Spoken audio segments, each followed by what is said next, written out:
So I'm here today with Parisa, and we are going to talk about press versus pull versus squeeze. Now, a lot of firearms instructors will teach you that you should either squeeze the trigger or pull the trigger, but we're going to teach you about pressing the trigger, and we're going to teach you something called psychological pre-programming and why that will actually help your trigger press. So when you do this exercise, you'll see you can try this with most people, and it's going to work about 90% of the time. But every now and then you get the outlier, it doesn't quite work out right. But this, in general, is what we as humans are pre-programmed to think with certain words. We associate words with actions.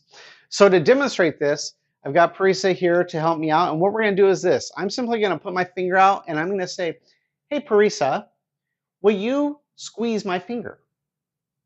Okay, and you see she's squeezing my finger here.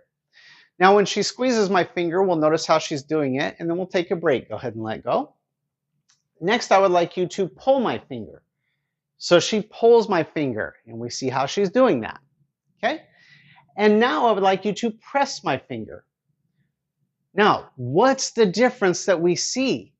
She's using a finger movement, right? What happened with the squeeze? What happened with the pull? Could she have squeezed my finger with her thumb and index finger?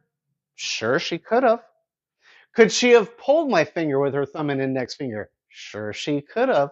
So why didn't she?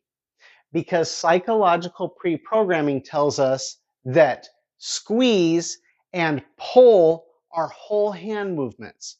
You can think of this like when you go to touch an elevator button. If somebody says, press the elevator button, our natural reaction is to use a finger 90% of the time. Now, every now and then somebody will use a whole hand. Okay. But the majority of the time, you'll see people want to use a finger to press the button.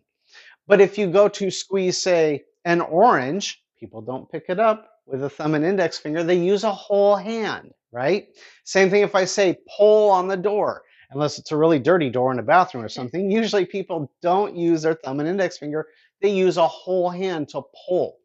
So take advantage of this psychological pre-programming and you help yourself have a better activation of your trigger by using a trigger press.